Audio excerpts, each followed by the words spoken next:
All right, nerds. Hello, nerds. We are back for a live stream only hours after the completion of the South Carolina Democratic primary, which was not a great night for Dean. Let's just be honest about that.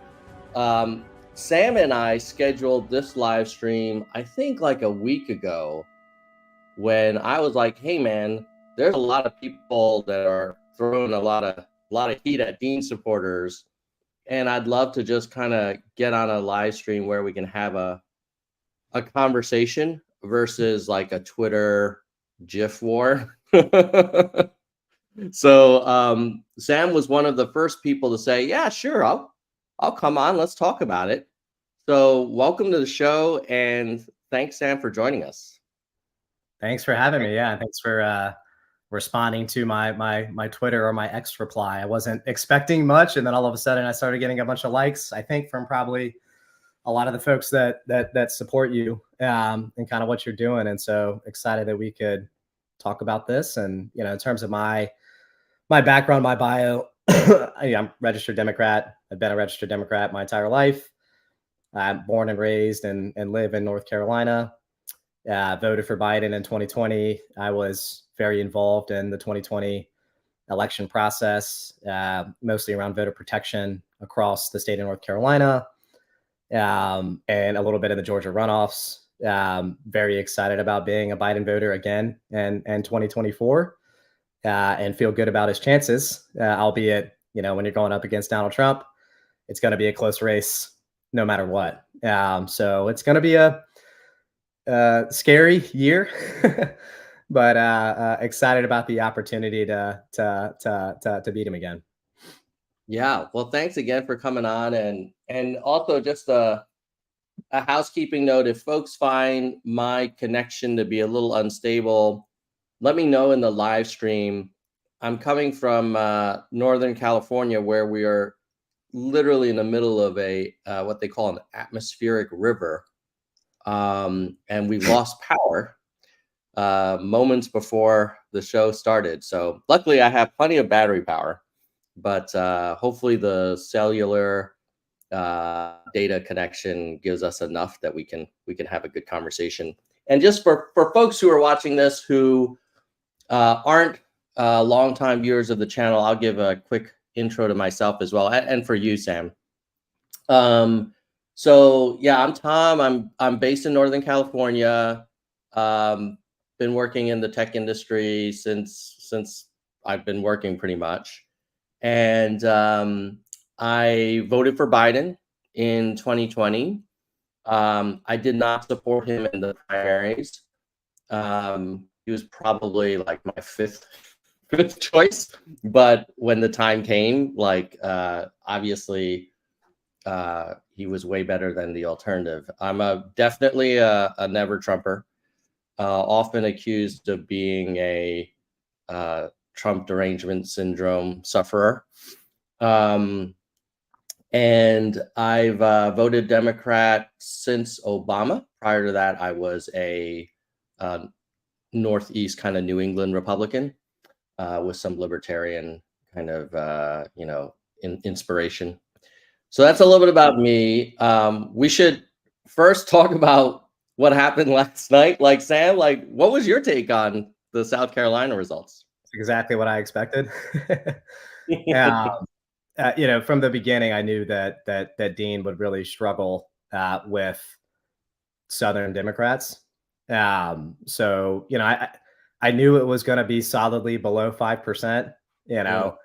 I hadn't been following his campaign in South Carolina that much, so I didn't know how much, on the ground, work he was doing, how many resources he was plugging into it. So there was a little bit of uncertainty on, is it going to be 1 or is it going to be 3? But I knew it was going to be pretty low. I obviously saw his reaction to it. I think the thing that probably concerns me the most, and again, I wasn't surprised by this either. I see him moving the goalpost in terms of when he's going to be making a decision, whether or not he's going to stay in the race or drop out. Originally, it was if he doesn't have traction early on. Then it became Super Tuesday. Now it seems like it's going all the way to the end. Mm. There's reasons why I don't like that. And it's not just, oh, I find it annoying. I think it speaks to what I think his actual objectives are. I do think it's going to harm Biden's chance in the general election. It has to. I don't think he's got any chance of winning, but long story short, what happened in South Carolina is what I expected. His response to it, I kind of expected it as well. But we'll see. What were your takeaways? Yeah.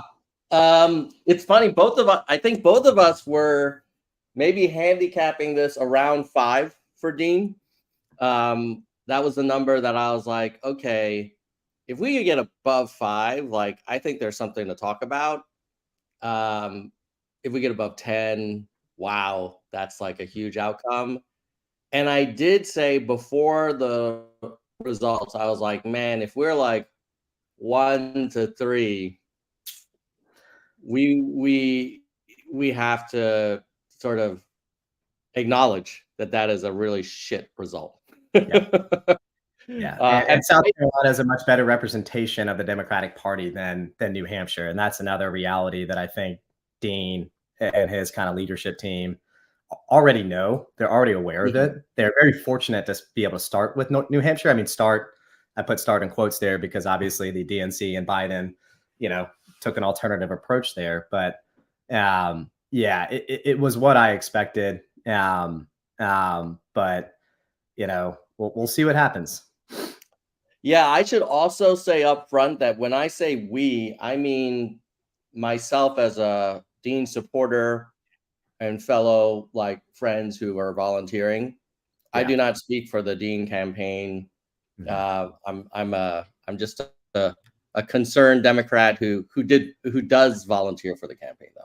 Well, I thought I saw his tweet afterwards where he talked about voter turnout broadly in the South Carolina primary. I'm sure, I don't know if you saw it, he put out kind of a poll, a Twitter poll on it. Right. And I thought it was funny because I'm old enough to remember just a few weeks ago, during the New Hampshire Democratic primary where Dean was, talking about his performance as, the greatest marketing success story he's ever seen, when he was tweeting, I got to 19% market share after a couple weeks. So back then, the market was people that voted in the Democratic primary, and then we get to South Carolina, and when by his own definition of market share, he gets 1.5 and Biden gets 97, all of a sudden that market share, that market changes. And now it's all registered voters, whether they voted in the primary or not, whether they're even a registered Democrat, apparently. And look, that's egregious spin,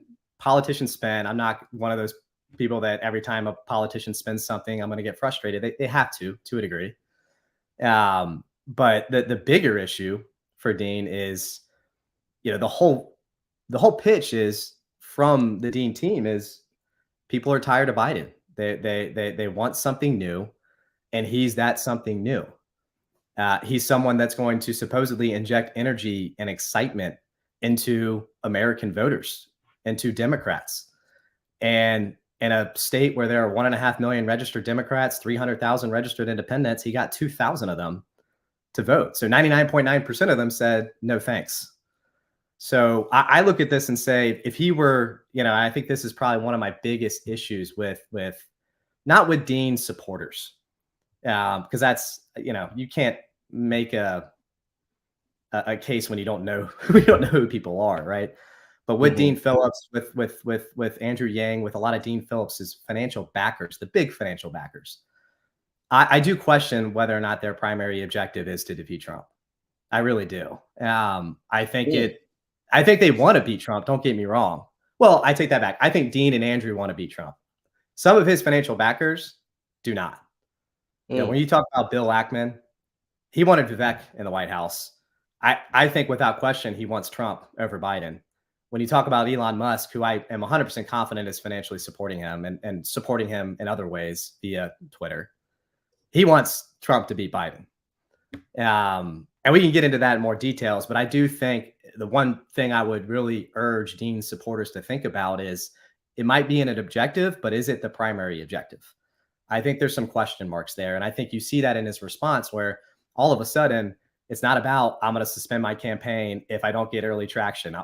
Then it became, I'm going to suspend my campaign if I don't get the traction by March. Now he's going all the way through, and he's not even putting out metrics that he has to hit, milestones, for it to even make sense. So I look at that. And so from the beginning, there was a lot of people who they just found it annoying. And I think that's a silly reason to be upset with Dean and Dean's supporters. I was more concerned about, no, this is more than that. This is going to be about fundamentally two things: the Ford Party, and then that's Dean and Andrew. And then it's going to be for his backers. It's going to actually be about getting Trump in the White House. That's Bill Ackman. That's Elon Musk. That's a lot of other people. And that's a problem. I think we both agree that that's not what we want to happen.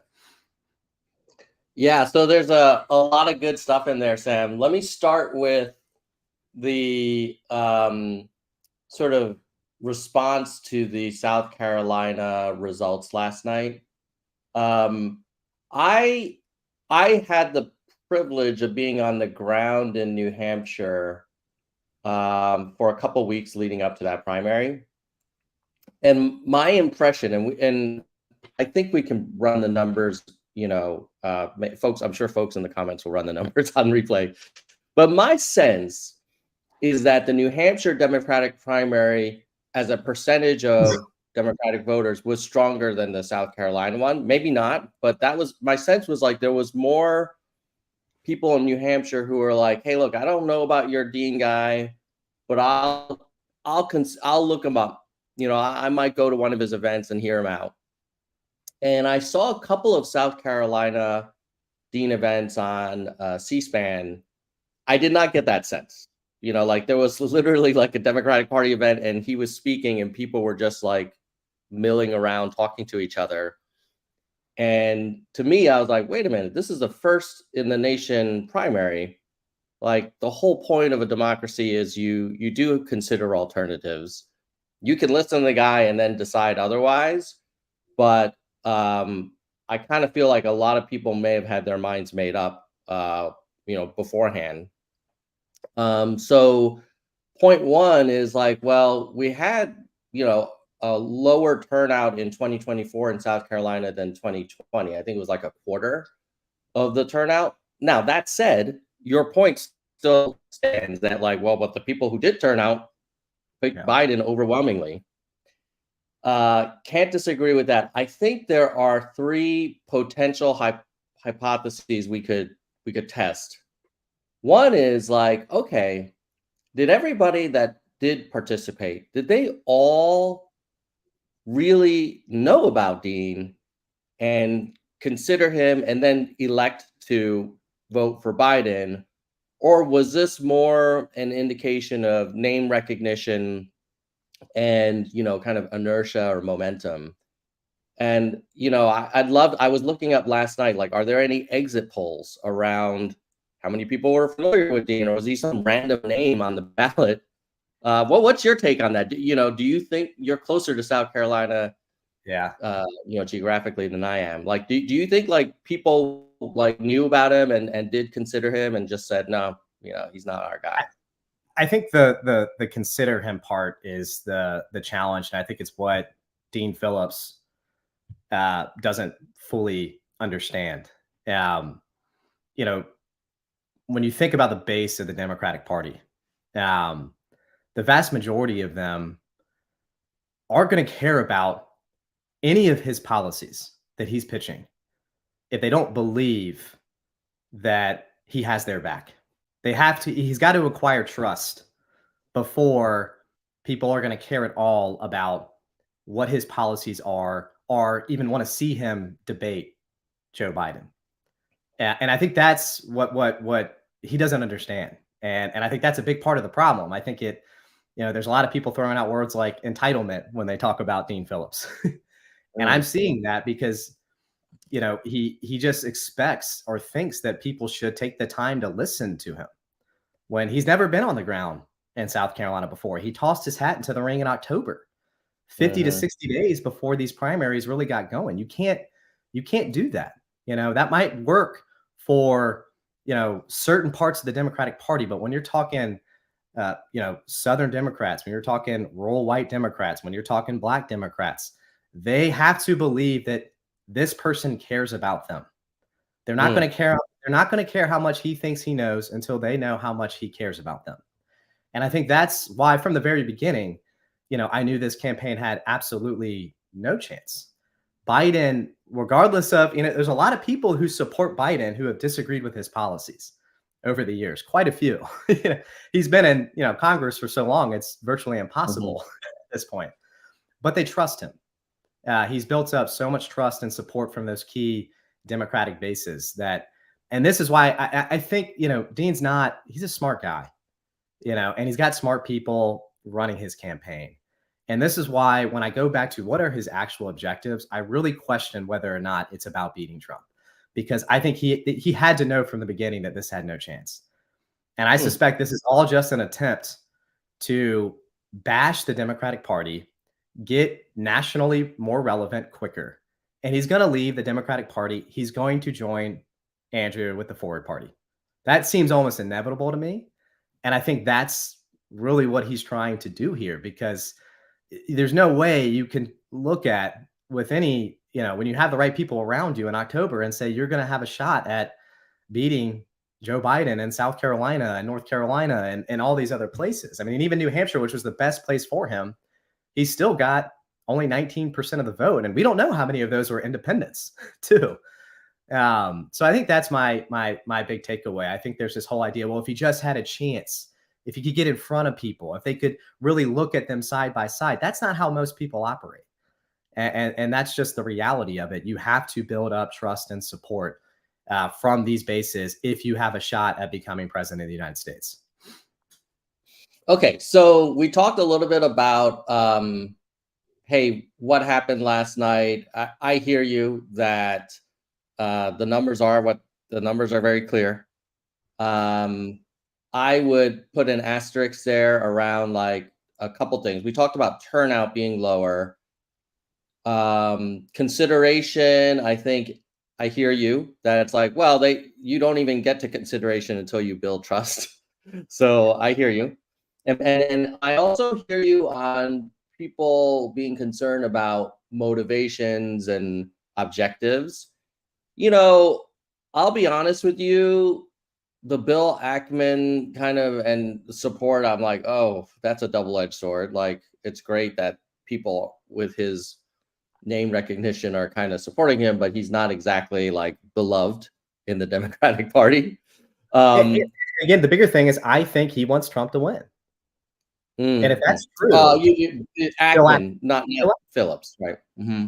I don't know what Ackman was. He's not my ideal kind of North Star.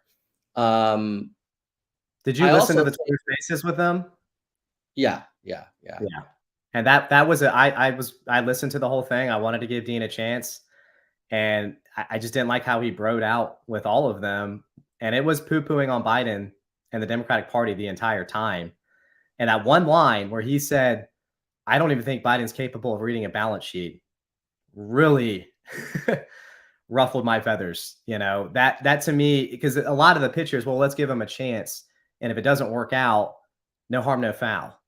But I don't think the way that Dean Phillips is running his campaign is suggestive of that. He is trying to inflict harm on Biden. He is trying to inflict harm on the Democratic Party.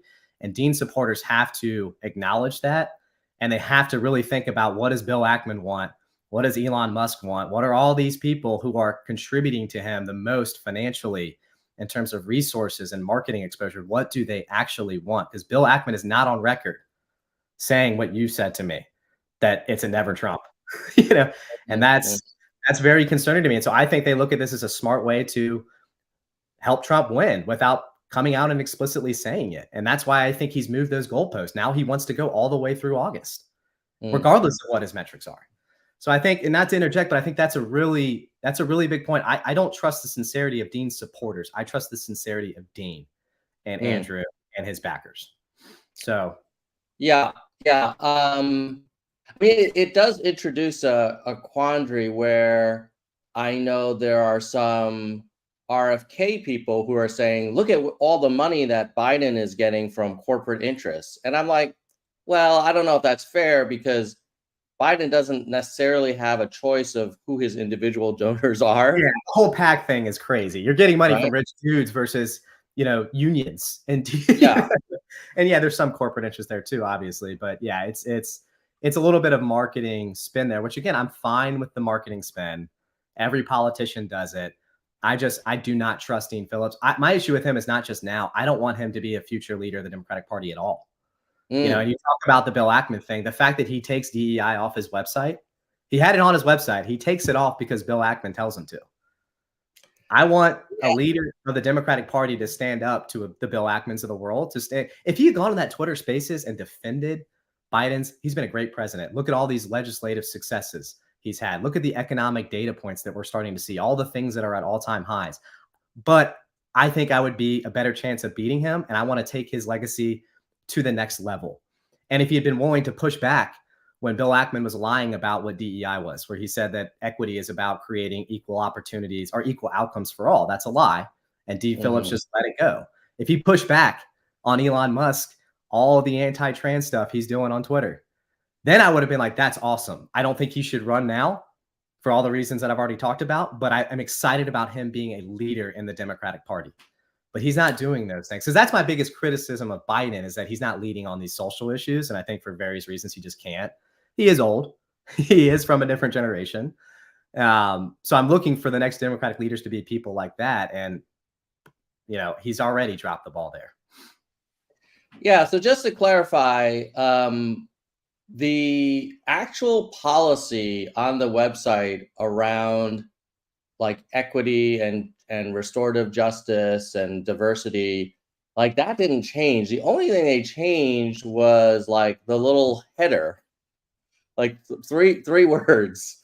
Now I hear you. The timing was just very unfortunate, but the notion that Dean is not somehow supportive of diversity or equity or inclusion, I don't think that aligns with the policies that are on his website. I mean, he's literally for things like, bonds for all kids born in America. He's for a higher minimum wage. He's for reform to providing Medicare insurance for anyone who wants it. Like these are all great things for underrepresented communities. So he's not some kind of right wing So he has to fight candidate. until he has to fight for it. And I think that's part of, and again, I could be wrong, but fundamentally, I think taking that header off your website, you have to be willing to fight back against the right wing marketing machine.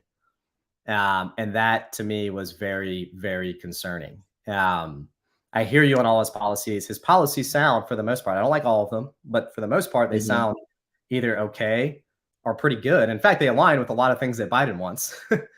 But my question is he going to be someone that's going to, be influenced by the Bill Ackmans and the Elon Musk of the world, or is he going to fight back against them? And that's where the Democratic Party has to go.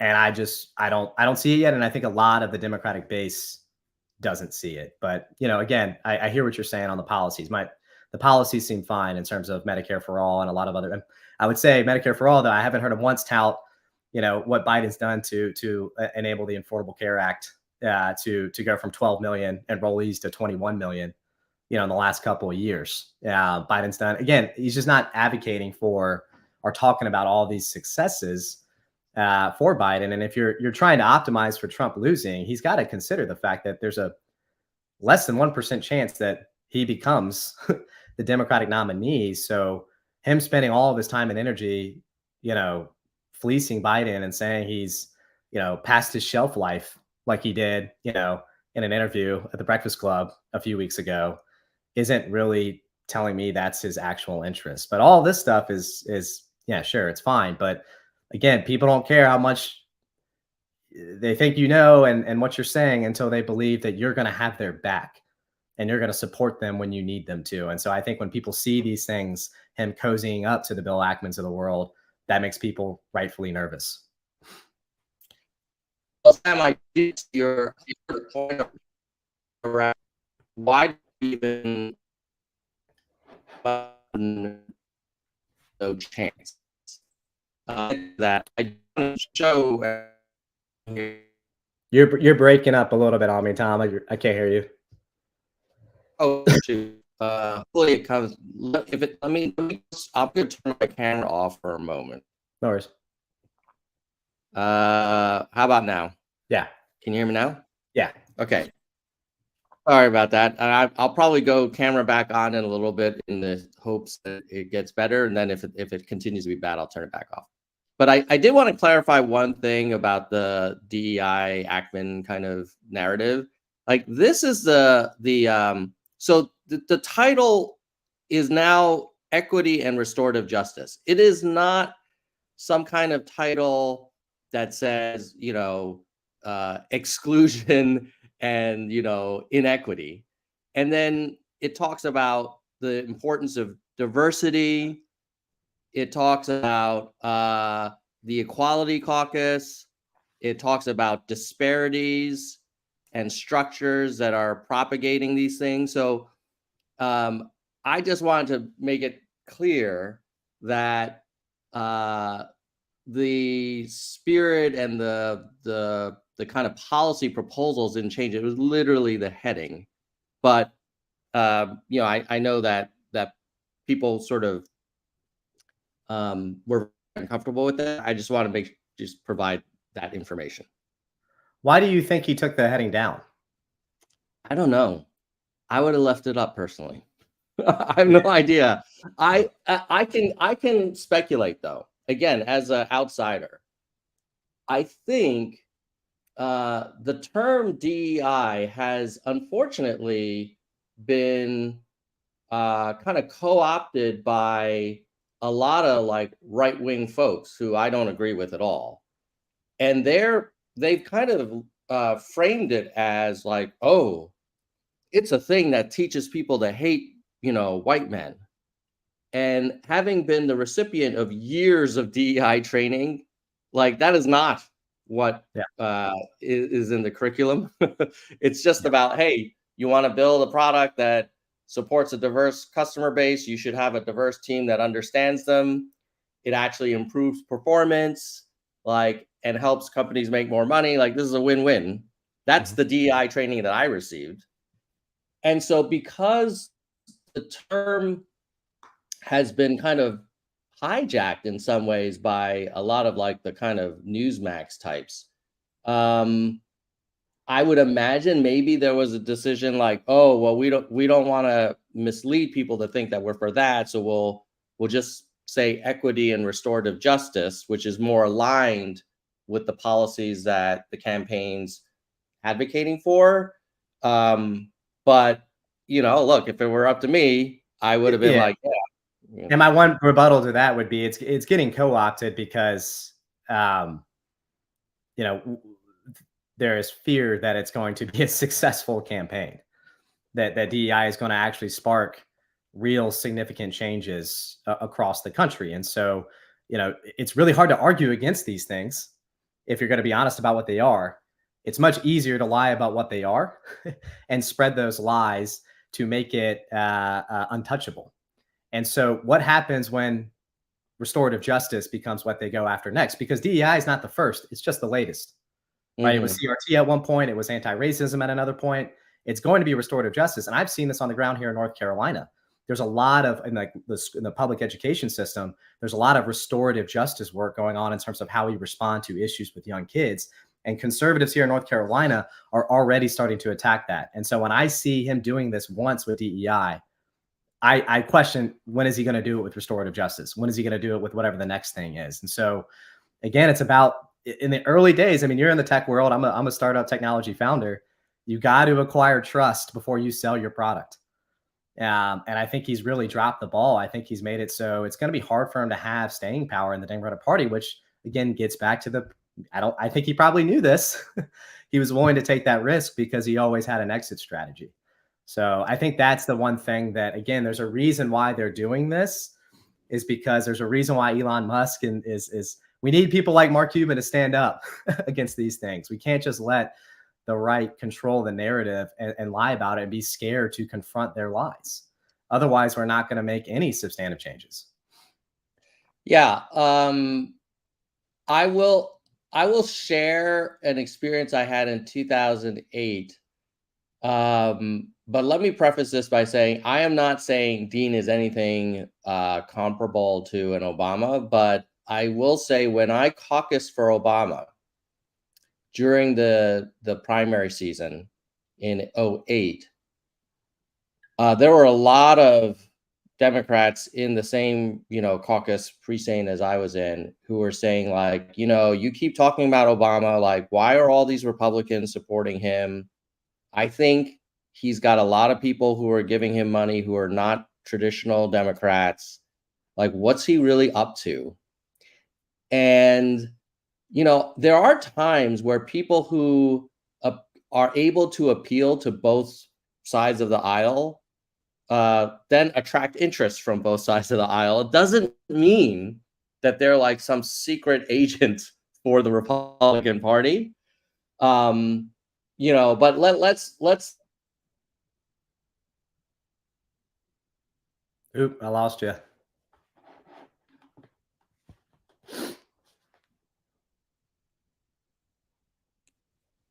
are we back?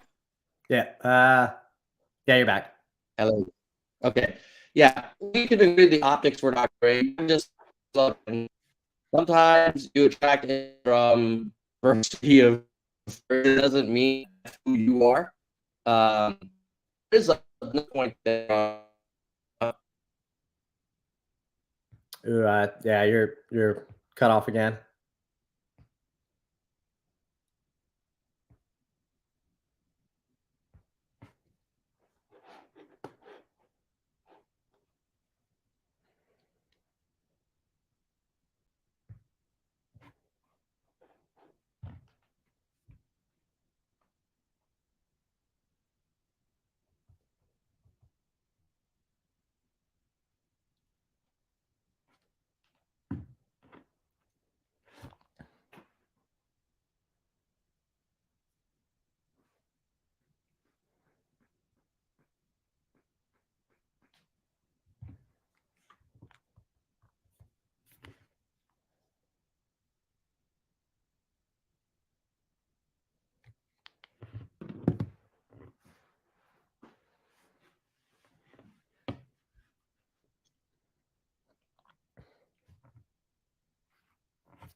This is like the wind, like trees are falling down and shit. Can you hear me? Oh, wow. I can hear you now. Yeah. All right. So I caught the last thing. I think we can. Yeah, I hear what you're saying. I think I've explained why I think it's just more than one small thing and why it's a problem for his support there. But I think the one thing, the big thing we probably haven't talked about yet is Biden's chances of actually winning re-election. Yes. Maybe we pivot there. So I did want to hit one related point around, you had said like, hey, Dean must have known in October there was no way he would win and that this would be damaging to Biden. I wanted to provide an alternate perspective, which was my own calculus for deciding to support Dean back in, I think I made the decision in around like late November or something. So my calculation was, oh man, I thought my trust was broken with Biden. That when I voted for Biden, I thought the deal was we were going to pick the number 5 candidate because he kind of appeals to the most people and he's most likely to beat Trump. But clearly, he won't run for a second term. And I was led to believe, maybe it was the media, maybe it wasn't Biden's intention, but I was led to believe that he would be a transitional president, a bridge to the next generation. So my expectation was that he was going to not run for re-election, and we'd have another like wide open primary, and we'd see Buttigieg out there, we'd see Whitmer, we'd see Pritzker, we'd see, Newsom. Like, it would be exciting, and whoever we nominated would kick Trump's ass in November. That was my hope. Yeah. And so I was like, well, okay, number one, he's just said he's running again. That's weird. And number two, my feeling was, wow, he's not popular in the approval ratings. People are not happy, deserve it or not. They are not happy with the economy. Like, I look at the macroeconomic numbers and I'm like, well, these aren't that bad. They're actually pretty encouraging. But you talk to people on the street, that they don't look at GDP or unemployment. They look at like gas and like price of eggs and things like that. Mm-hmm. And they blame Biden, which I think is unfair, to be honest with you, but they do. And then I also have felt that his approach to the border has been so driven by a desire to distance himself from Trump that I don't think they've done enough on border security or on asylum process like reform. So for those reasons, I was like, look, this guy, number one, I wasn't super excited about him in 2020. Number two, he said he was going to be a transitional president. Number three, I don't think he can beat Trump, because I look at the Trump supporters and they are really enthusiastic for Trump. Like, still, even despite the insurrection, despite all of the indictments, all of the sexual assault kind of findings of liability, like, there's nothing. Right? Yeah. And I actually made the stupid mistake when I was in New Hampshire of knocking on a few doors that weren't from registered Democrats, in hopes like, okay, well, they're home. Let's just talk about, the primary. We're all Americans here. And the Trump supporters were like not open, not even 1%. In fact, they were saying, oh, Nikki Haley is a Democrat plant. And look, all these rich Democrats are supporting Nikki Haley. So my argument for why I think Dean was right to go into the race was, I think he was giving us a plan B. And I think he is giving us an alternative, especially if Biden in the next few months has any other stumbles or his popularity gets even worse. Then why wouldn't we want an alternative? And wouldn't he be available there? Now, the one thing I will agree with you, Sam, and I'll let you respond. I do agree with you that there is a point where the primary needs to conclude, and persisting it will not help the general election campaign. I don't think South Carolina is that point. It's literally the first primary. Like, if democracy is on the line, like, why would we say drop out Dean after one primary? But, for sure, to me, and again, I'm not speaking on behalf of the campaign, like, Super Tuesday, most of the states will have spoken by then. And that's the point where even I might say, look, as much as I wish we had someone else, like, we've got to start to kind of converge.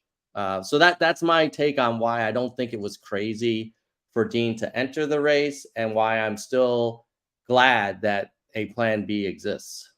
Yeah. I hear you on all that. I think, I don't think that, I think you just kind of at the beginning, you said you weren't sure if it was Biden or if it was the media that were kind of getting you to believe that this was going to be a one-term presidency. Clearly, when he ran in 2020, he was 78 years old. There was always a chance that would be the case. But obviously the, big national Democrats, the DNC as a whole, clearly felt that, and Biden himself felt that he was still capable of being a great president and capable of beating Donald Trump here in 24. I think the one thing, because a lot of this comes down to the polls, right? It's what, and you see Dean, you see Andrew, citing a lot of these national general election polls that have come out in the last month or two that show consistently Trump beating Biden, right, or ahead of Biden. Hmm. Uh, I think, and you touched on this a little bit. The thing about Trumpism is it's like a cult. If you're a member, it's a foundational part of who you are. It's core to your identity. You're proud of it. You wear it with a badge of honor. You're in it 24/7. And why that matters is it means Trump has an incredibly high floor, both in general, but in particular when it comes to these early pre-election season polls. And I think that's what you're seeing with all of these national general election polls. If he was winning 51-47, I agree. That's alarm bells should be ringing here. But if you look Hmm. at a lot of these polls, he's winning on average. A lot of these polls are pretty large margins of error. They're small sample size. So if you look at them on average, he's winning 45-46 versus 43-44, 42, maybe a little bit lower on both sides for that. So what you see is, you still have 13, 14, 15% of these voters are still in that undecided, I don't know camp. And that cult-like characteristic, it goes the other way too. If you're in it, you're in it through and through. If you're not in the cult in year 8 of the MAGA train, when everybody is aware of what this cult is and what it stands for, you're probably not going to join, particularly when you look at how the economic fundamentals are improving every single day, when you look at all the legislative successes that Biden's going to be able to point to. So, in my opinion, and I think that most of the pollsters are in agreement here, when you look at a lot of this data, what you're going to see is almost all of those undecideds, I don't know, they're going to break hard to Biden. He's got a high floor, Trump, but he's also got a low ceiling. And so you start doing the math on this. I actually think that Biden has a chance to repeat what he did in 2020 based on what I'm seeing from these polls. And he doesn't have to repeat, right? He can lose Georgia. He can lose one or two other swing states and he'll still win. In fact, the chief economist for Moody's just a week ago predicted a Biden victory, a close Biden victory, but he predicted a Biden victory. And so I think that that's what a lot of these polls are seeing. You're not seeing 51-47. You're seeing Trump 44-45 on average and Biden closer to 42-43, maybe ballpark plus or minus 1%. If you're not voting for Trump today, I just don't think you're going to be voting for him in November. And I think that's very, very positive for Biden, but I think that explains a lot of these polls. And so I think that really matters. So that's the first kind of point I will make on the polls. The second thing that I think needs to be talked about more, because at the end of the day, we're talking about who's got a better chance of winning a tough election and beating Trump. And we have real world evidence. Biden actually beat Trump in 2020. He won independence by 9. He got more votes than any president in U.S. history. There were a lot of people that were concerned about his age and his ability to do it back then, too. In 2022, everyone expected a red wave. And then he outperformed expectations. Maybe the best midterm performance by a president in U.S. history. Trump candidates in particular suffered the most. Biden's got a track record of winning, of beating expectations. Even the primary in 2020, a lot of people were counting him out, and then he won. I remember back in 2012, before the debate with the policy wonk, Paul Ryan, all my Republican and independent friends were telling me Paul Ryan was going to shred Joe Biden. Right. And as Joe Biden famously said in that debate, that's a bunch of malarkey. And he beat Paul Ryan, and that catapulted Obama to winning re-election. Biden has this long track record of being overlooked, outperforming expectations, winning tough elections, beating Trump. And the last thing I would say is Dean Phillips doesn't have any of that. I think this would be a really interesting conversation if it were Pete Buttigieg or Gretchen Whitmer. But those candidates felt that Joe Biden had a better chance, clearly. Or you think that they just are dropping the ball entirely. So again, I look at this and say the polls I'm seeing are just really reflective of Trump, the cult-like characteristics of Trump, high floor, low ceiling. And the real world evidence would say that Biden's the right person. And then Dean Phillips has never won a tough election in his entire life. And I'd be very nervous about him debating Trump because Trump can get under people's skin very easily. And I just worry fundamentally, would he get under Dean Phillips' skin and destroy him in a debate? So again, all of that stuff I think makes me, I put Biden ahead on all those fronts. All But right. Paul, So there's a lot. Yeah. No, you shared a lot of great stuff. By the way, can you hear me okay now? I'm hoping yeah, that yeah. yeah. Okay, great. Um, so on the point of, hey, these polls show Biden only behind by a little bit. He'll make it up in the general. Like I kind of see where you're coming from. Undecided. It's not like a Yeah. 10-point difference. No. Um, However, I would also say that his approval rating is pretty low. Like I mean, there's some that are in the high 30s. It's usually in the low 40s. We've not seen a president get reelected with like under 47. Like I think Reagan was the lowest with 47. But But so Trump. So Trump's. Like he's that's in line with true. Trump. Yeah. That's true. Trump's approval rating is kind of similar. They're both Low. like low, which is But so all sad. government is, right? The thing is, the U.S. Congress's approval rating is 17%. The Supreme True, Court's is true, 22. true. Biden actually has maybe the highest approval rating of any national politician, or at least tied Yes. for it, and any other government institution. And I think that's part of that is just the structural trends in our society, Mhm, and mhm. all that kind of stuff. I think looking at, I just don't think that's a predictive indicator in today's world. I feel you. I feel you. I think what I'm hearing is like, yeah, Obama had 48, he got reelected, but the overall approval rating of most government institutions was higher. And since people don't approve of anything in DC right now, Yeah. 42 for Biden's actually pretty good. I hear Yeah. you. He's like the tallest of a group of shorter people. I hear you.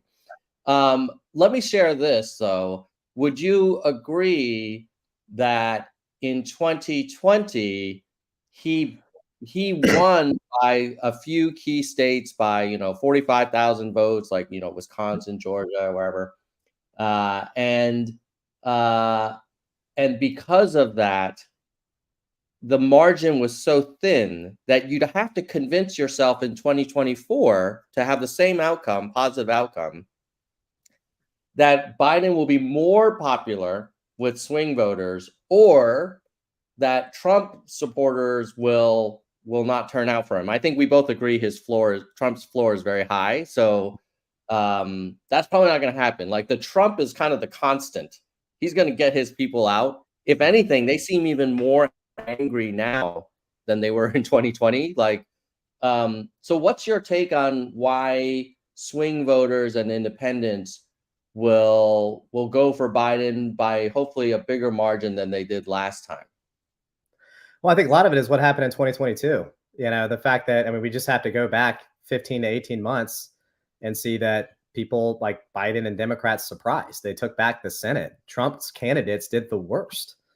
So I think that fundamentally, there are a lot of Republicans. Again, if you've left the cult, you're not going back. So there are Republicans who have left it.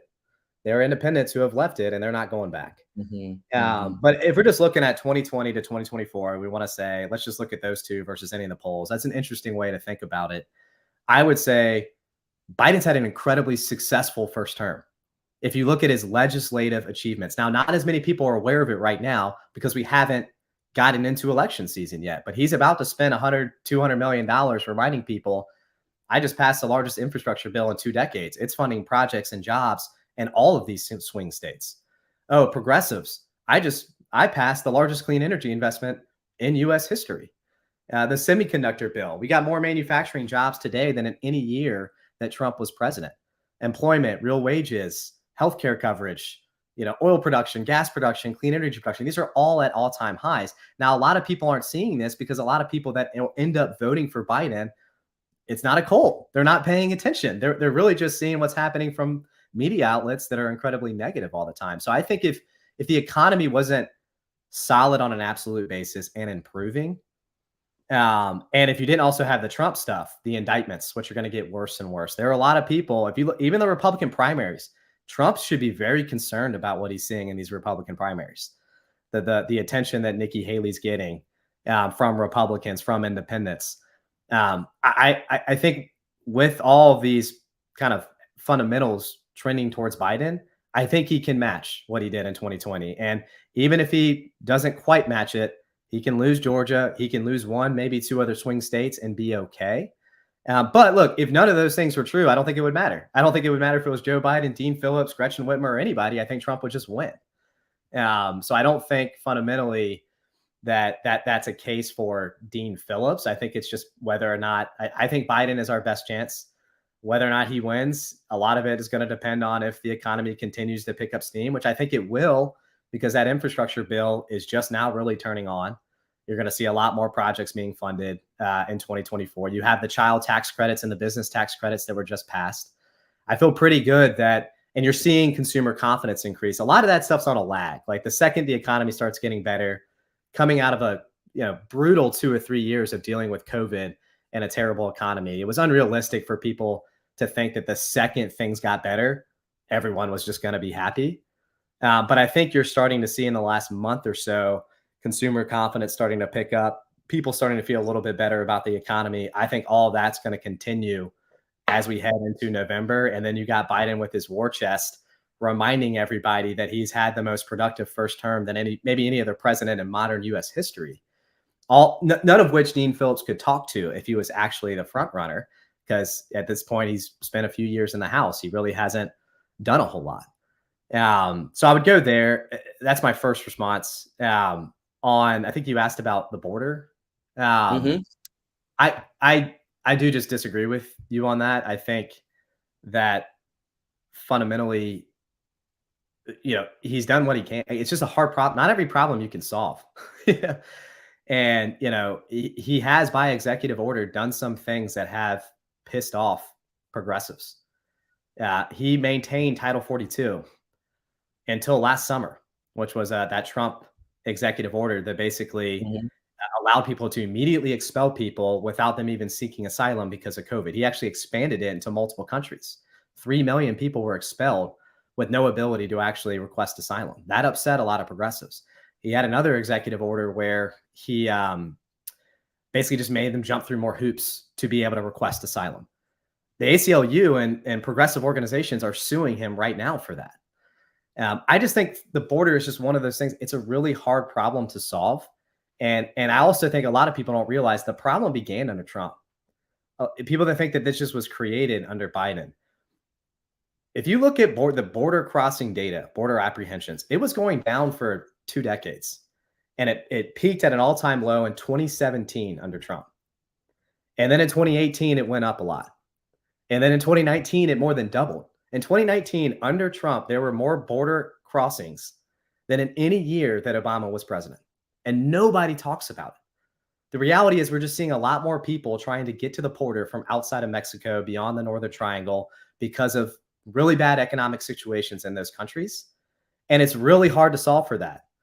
I think Biden, he put together a bill his first day in office. Republicans were never, ever going to do anything with the border that would look good for Biden, while he was president. So I think I think the idea that he was scared to upset the left, I don't think that's true. I haven't even heard from anyone what he could do via executive order that would have been effective. And maybe there is something, but I haven't heard it. I haven't heard it from Dean Phillips. I haven't heard it from Republicans. I haven't heard it from moderates. So, as someone who trusts Biden, who generally thinks he's willing to always try to do the right thing and will learn from his mistakes, I have a hard time blaming him without that evidence. Yeah, I think I would share a few things about Biden and the border. As someone who follows politics pretty closely, I did not see the Biden administration talk nearly as seriously about the trend of increasing migrant encounters until really a few weeks ago, when he said, we need to shut down the border. Please give me the authority to do so. I never heard him say anything like that. Never heard him say it was a crisis. And I think we all know that this asylum process is a massive loophole, and it's just not sustainable. And you can't have 300,000 people crossing the border every month and having them wait 5 years for a decision, and then in the meantime, just sort of disappear. So we'll agree to disagree on whether he could have done more. I I just don't think it was a priority for him. Now, you did raise a point about, hey, look, Biden did well in 2022. I would say the midterms to me were more a reflection of the backlash against overturning Roe v. Wade than any kind of enthusiasm for Biden. And I think any pro-choice Democrat, including Dean Phillips, who's pro-choice, would benefit from that kind of activation energy. But the last thing that I also wanted to talk about was this notion of trust that you brought up. Like, hey, people aren't even going to look at Dean Phillips's policies because they don't trust him. I think there are a lot of independents who are not going to look at the IRA or the CHIPS Act or the fact that he rolled out the COVID vaccinations at scale, like they or unemployment. They're not going to look at that because they don't trust that Joe Biden has what it takes to lead us for the next 4 years. And I know a lot of people are going to say, well, you're being ageist. The man is going to be closer to 90 than 80 by the time he finishes his second term. I've seen him on the trail, just over video, like on C-SPAN and stuff.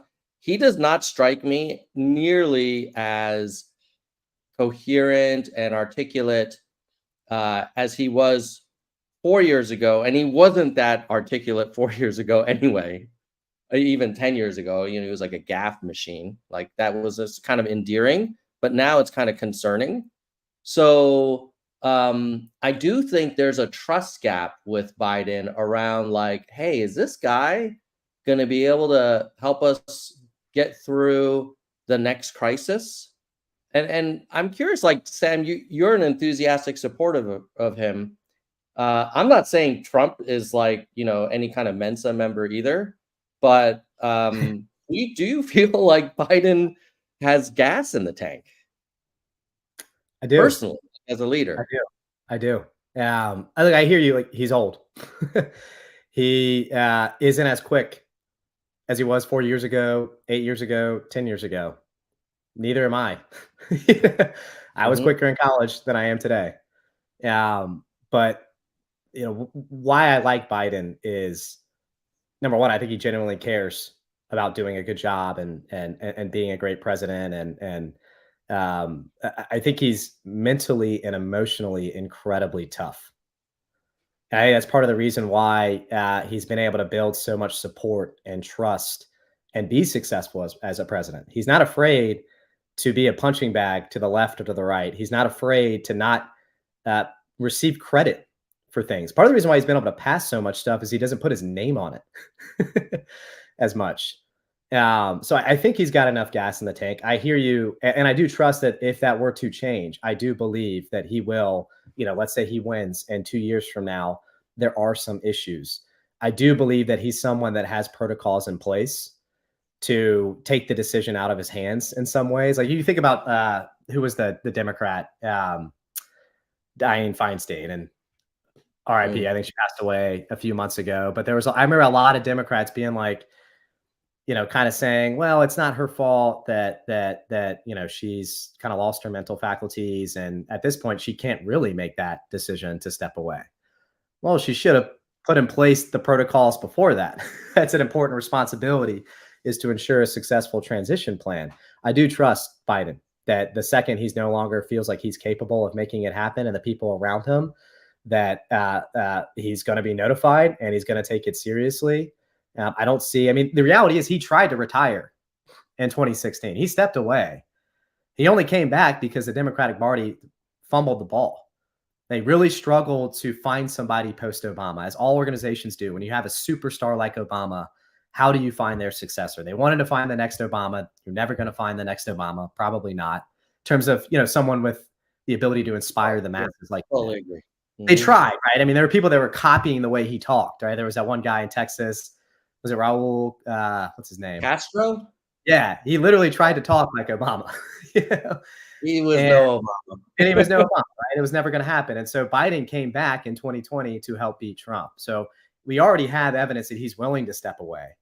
Mm, I think people need to be more appreciative of the fact that he came back in to take on Trump. Because look, Biden would have been fine personally. His family would have been fine personally if Trump wins in 2020. You know, so doing this in your golden years is an incredible sacrifice, and I do think that it should be. I get he's not inspiring to people with the way he talks, but his actions and his behavior, I think, should be more inspiring to people. The fact that we have somebody at this age doing what he's doing and doing it well and having beaten Trump in 2020, having done well in the midterms in 2022. And again, with what we're seeing in the polls right now, putting himself in a position to win.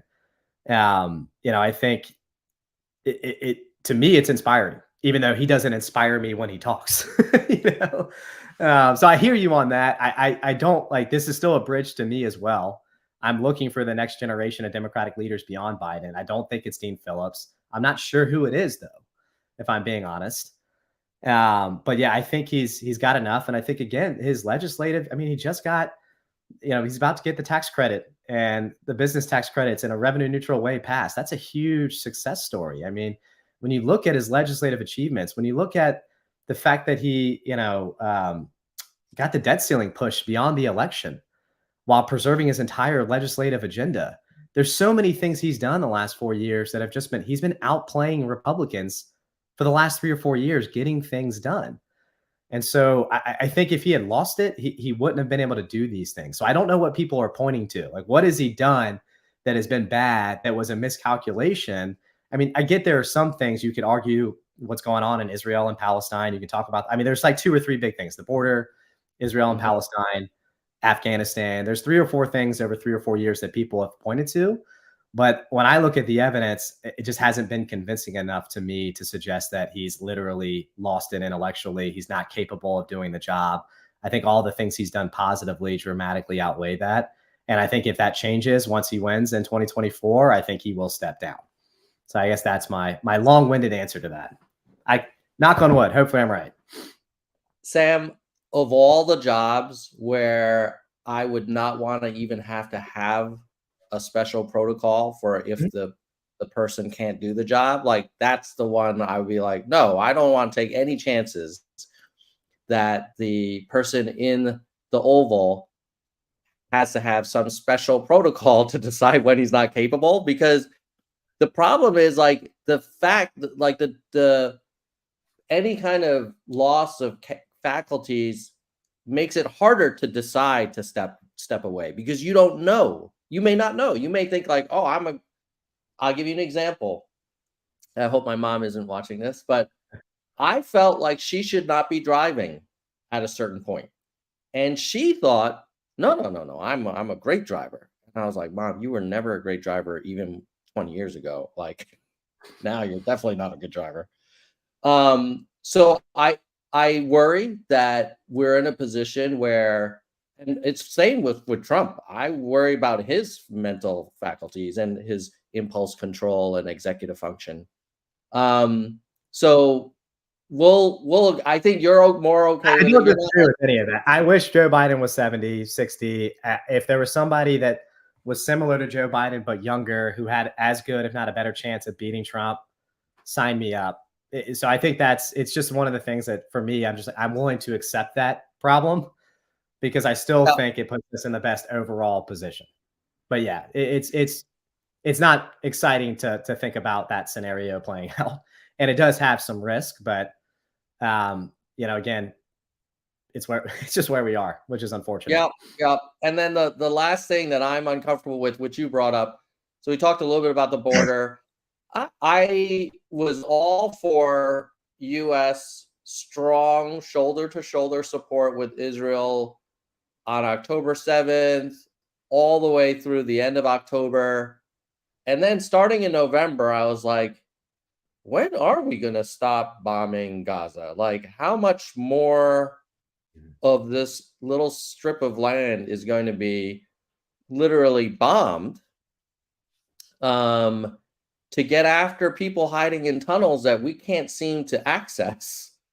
Yeah. And so I kind of feel like Biden has been so eager to show solidarity with Israel that I think it's been disproportionate, and I'm not comfortable with it as a taxpayer, being complicit in what's happening in Gaza every day. I'm not saying I support Hamas at all. They're freaking murderers, and they should be brought to justice. But I don't think that the civilians of Gaza who live above the tunnels should be the ones bearing the brunt of the punishment. And furthermore, I think anybody who survives that is probably not going to grow up like loving Israel, and they might Hard said. be more Yeah. open to joining Hamas. Yeah. So I do feel like Biden and foreign policy is his thing. Like I'm not comfortable with what he's doing there. Yeah, I agree with you. This is probably the biggest challenge I have with Biden is what's going on there. I mean, it's you know the most destructive bombing campaign we've seen maybe in modern. I mean, it's a disaster, right? I mean, if you look at the latest numbers, I mean, we're looking at 1.5 to 2% of the population has been killed already. Yeah. We're looking at 95+% displacement rates. We're looking at 50+% of apartment buildings and homes have been completely blown up. We're just now getting to the point where we're probably going to start seeing people dying from starvation and disease. And what we haven't gotten from, or at least what I've seen, what we haven't gotten from Israel is any real argument for why this level of response was needed. And what the hell is the end game? How do you defeat Hamas? What does that even mean? Um, um, I think in general, foreign policy is so tricky to evaluate as a citizen because there's so much that is going on behind the scenes that we don't know. And that's the thing that I'm wondering, in a hypothetical world, what could have Biden have done differently? The obvious thing is he from the very beginning, he stands up and says, there will be no on the ground invasion. It needs to be targeted. We need to be thoughtful about civilian casualties and really says all that stuff publicly. What I don't know is how does Bibi respond to that? Does he basically say F you, F Joe Biden, F the Democrats? And we're there's nothing we can really do about it.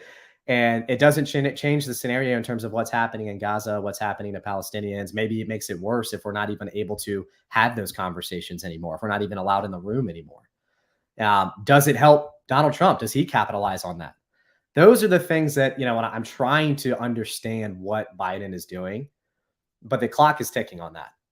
Yeah, if there's not something, and I don't know what that something is in the next very soon, then I think it's absolutely fair to say that this was a big mistake and he should be criticized for it. I don't know if he comes out and, you talk about some of the UN votes, you talk about Biden, if he had taken some things publicly, and he did some Mhm. things. He kind of warned, right after October 7th, he basically said, Yeah. he first kind of, and I think it was the right thing he did. He kind of, talking to the Israeli people, he said, I understand what you're going through. This is like, I think he said, this is like 15 9/11s if you look at the deaths per capita. Mhm. So I Mhm. Mhm. understand how you're feeling, but don't commit the same mistakes that we did after 9/11. He got a lot of criticism for saying that from people in kind of my world. But I thought it was very thoughtful. I thought it was kind of the opening to him trying to ensure that the right approach was taken here. He talked from the very beginning about a two-state solution, which is at this point seems like it's impossible, just given what's happened since October 7th. At least at any point in the next 10, 20. I mean, I don't know how you can even come back to the negotiating table with what's happened the last 3 or 4 months. So it seemed like he was kind of trying to do some things. But yeah, look, at the end of the day, we haven't seen any real change from Bibi in the Israeli government. If anything, we're seeing a lot of genocide like statements coming Mhm. from members of the Israeli government. I don't know what those conversations are happening behind the scene. I don't know if Biden just feels like there's nothing he can do that's better than trying to talk to them behind the scenes to get them to realize this. I kind of said from the beginning, I'm going to give him some time to see how it plays out. But yeah, I think that's the one that the border, I don't really, that doesn't bother me nearly as much. What's happening there is the one that I do wonder, am I being too biased here towards Biden?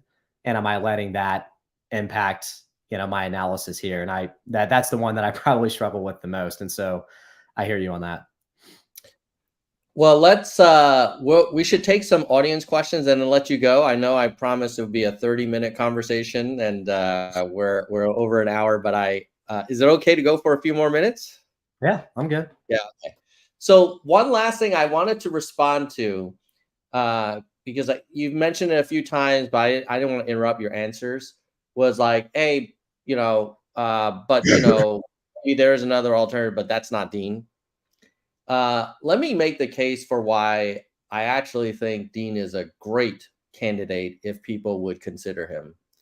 I think he brings a combination of business leadership experience, running, multi-$100 million businesses and successfully, plus 3 terms as a congressman, winning a district that was previously red for 50 years and flipping it, and then getting reelected, and then getting reelected again.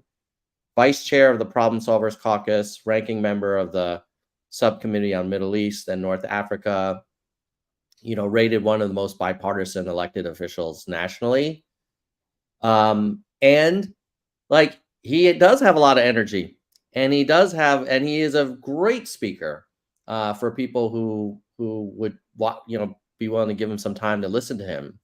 So I don't feel like, oh, Biden's terrible, I'll take anyone. Like, I legitimately think Dean Phillips is a very compelling national figure with very big potential. Could he have run earlier? Hell yeah. I mean, gosh, how the hell are we supposed to get big numbers starting a campaign in November?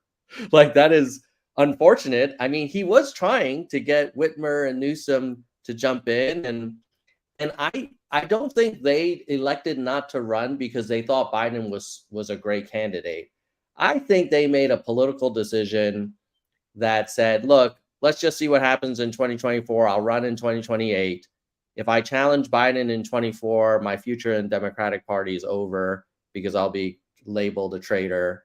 And so I don't necessarily think that Whitmer and Newsom kind of milling around is a strong endorsement of Biden as much as a personal calculation that they've made for their own futures.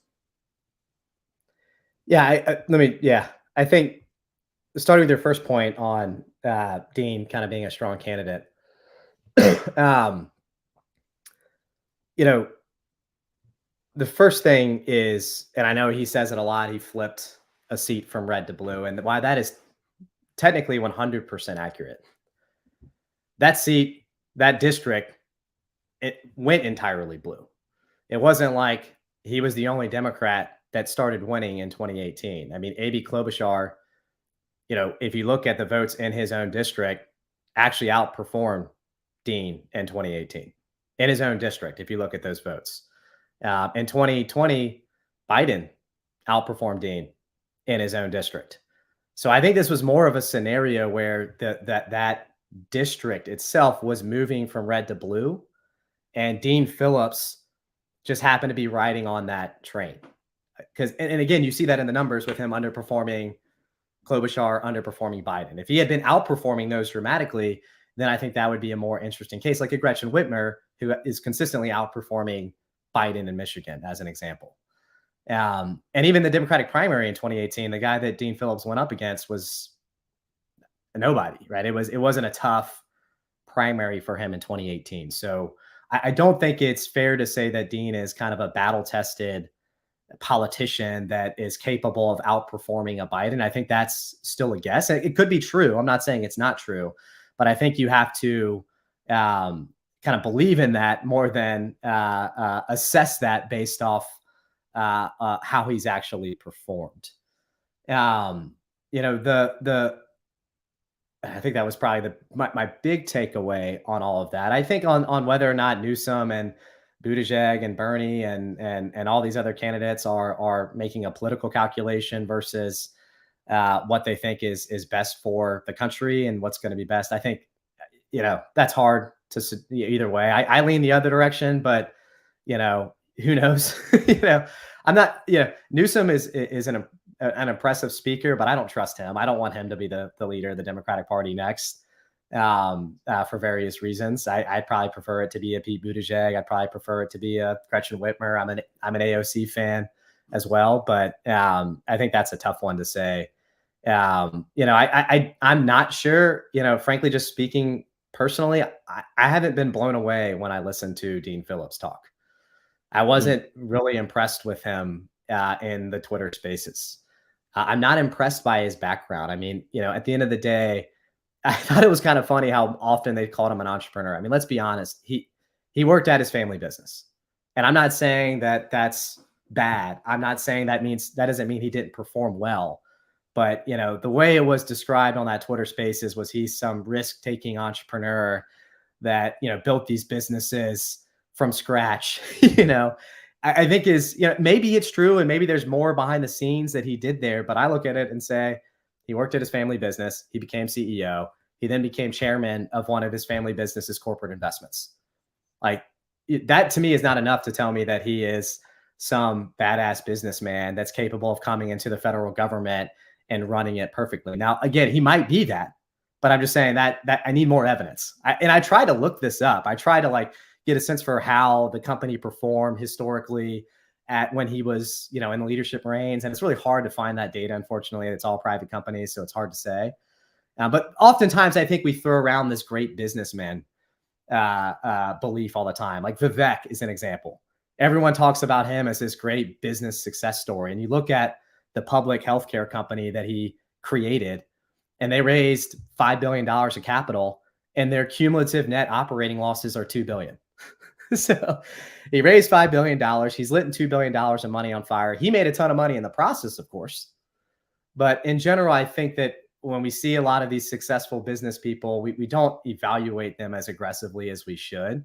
And I'd just be curious to better understand how good is he actually. I'm a little bit skeptical there. So that's my take. I think it's if it were Gretchen Whitmer, if it were Pete Buttigieg, again, I think it would be pretty interesting. I think a lot of them ran pretty hard against Biden in 2020, and took a lot of, they tried to dethrone him in 2020.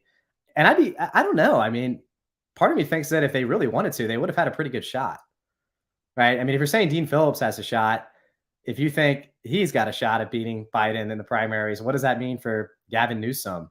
Or feels like it might have been more of a coin flip, chance. But again, I think that's a hard thing to speculate on.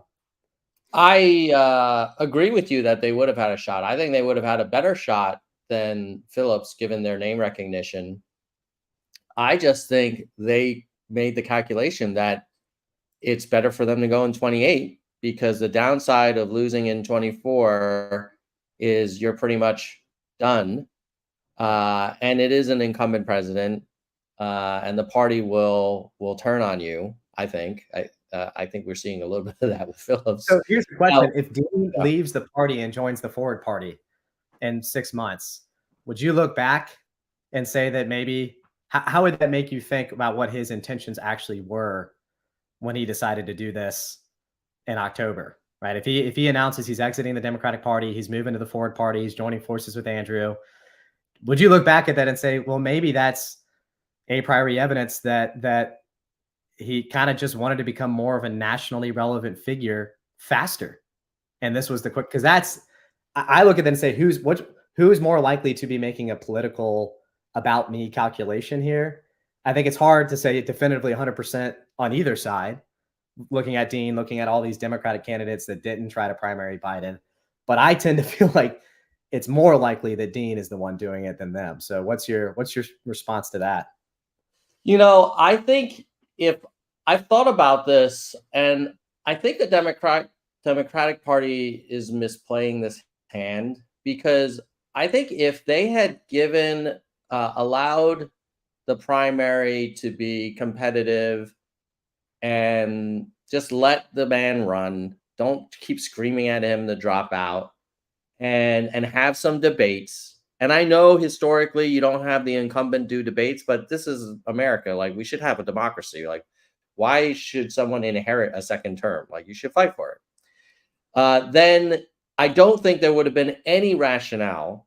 And then if Dean lost, then there wouldn't have been any rationale for Dean to leave the party, because it's like, look, man, you tried. They gave you a fair shot. Like, and you didn't win. Like, whatever. I think now with all of these things where like Florida's not even having a primary, I don't think North Carolina is either. Wisconsin, they tried to block him. Like, that is just, if democracy is on the line, we're not practicing it in the Democratic Party by blocking people from just being on the ballot. So now, to answer your question, so yeah, I'll let you respond. But I'm very disappointed with the Democratic Party, how they're handling this. Frankly, like, these two parties, I'm not a big fan of closed party primaries in general. I feel like they just produce these weird outcomes. But regardless, you said, well, what would you say if Dean ends up joining the Forward Party 6 months from now? Number one, I would say, hey, it's a free country. People should be able to do whatever they want, join whatever the party they want. Number two, I would say he tried. He tried to make it in the Democratic Party. For whatever reason, it didn't work out. He feels like he didn't get a fair shake. I'm not going to hold it against him. So I don't really see whether or not if he does in the future join a third party. Like, to me, I'm more focused on how do we make sure Trump doesn't get reelected. And as you and I just Biden's ability to perform in the fall. So that's what I'm focused on versus oh, did I lose you, Sam? I'm still here. Oh, hey, are you back? Yeah, you're frozen, but I hear you. Oh, where did my audio drop off on you? I didn't lose any audio. So I okay, yeah. So I don't think it would be like a huge event for me personally as a Dean supporter if he said, "Oh, I'm going to join the Forward Party." Like, I would be like, "Well, that sucks that we couldn't make it work with the Democratic Party." But I am a big fan of competition in general. I wish we had more than two parties. I wish we had lots of parties, or that the primary systems were way more open. Yeah, I have no problem with I have no problem with him joining the Forward Party. I think that's, having multiple parties makes a lot of sense. My issue fundamentally is I believe that that's his actual primary objective, which we can agree to disagree on whether or not that's true. But if that's your primary objective, be honest about it. And I think that's where he loses me a bit. But in terms of the whole Democratic Party not, trying to create this whole, real democratic system in these primaries, I think at the end of the day, if you with no name recognition decide to throw your hat in the ring, don't be surprised if 50 days later, when they're actually talking about who's going to be on the ballot, some states decide that your name's not going to be on the ballot. Like, at the end of the day, we can't let anybody just throw their hat in the ring. That's going to create a crazy, unwieldy process. And so I think it's reasonable to have some sort of test in place for when somebody gets added to the ballot. Now, did they make the right decision or the wrong decision? If you read the language, it's pretty vague, in terms of what their processes look like. So I don't think it's, I don't look at, if you want to take the stance that he should be on the ballot, if you want to take the stance he shouldn't be on the ballot, in terms of the mechanism being the state parties making that decision, I think it's a reasonable decision either direction. But the reality is, he had another mechanism here. In North Carolina, you get on the ballot automatically. It's basically the state party puts you on the ballot.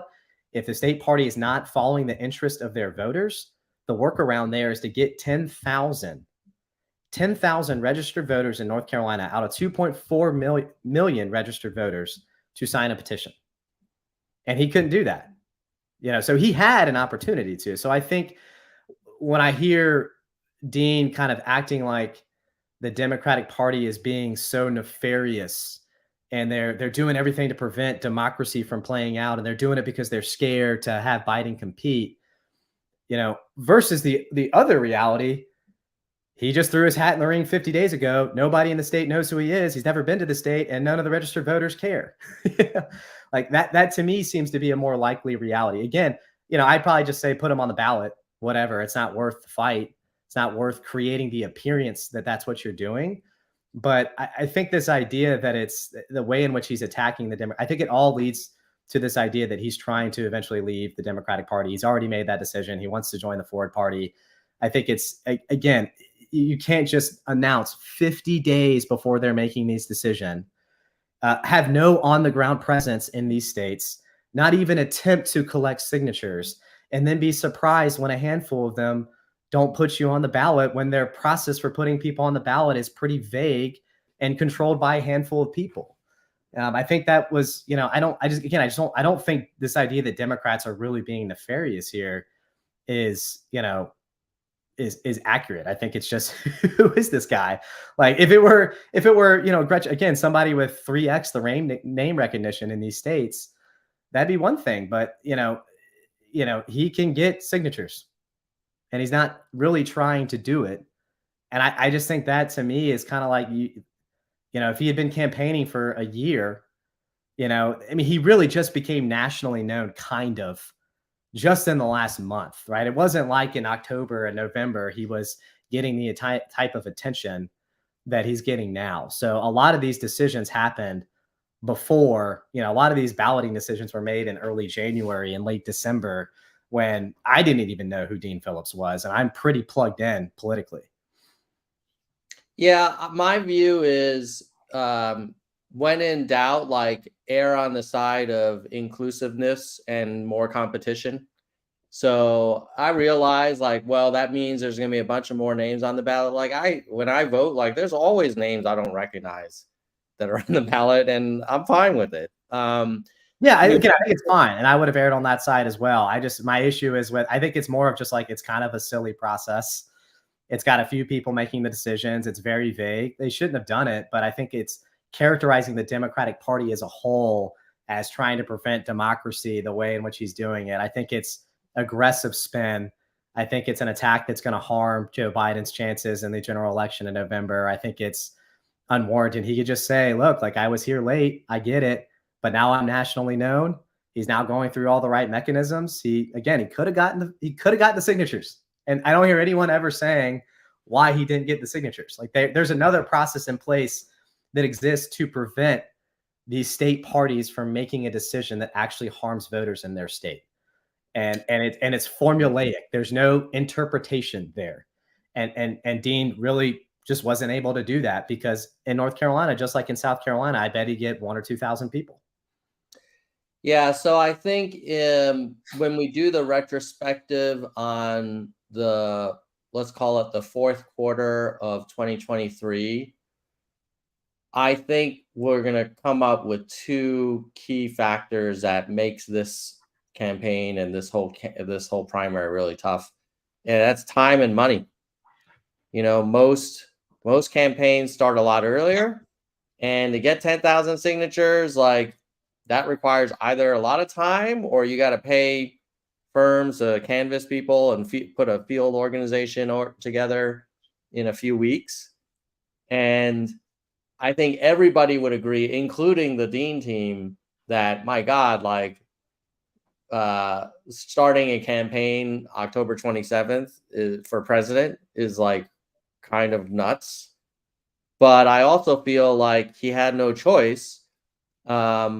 I continue to believe that nominating Biden risks another Trump term. I know you and I disagree on that, on the level of risk there.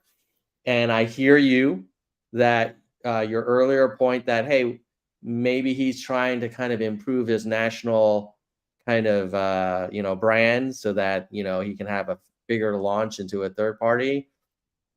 I do believe that he has strong animus towards Trump, and feels like Trump is an existential threat to the country. And he was in the Capitol when they got locked down and invaded. He is a father of, daughters who care about choice.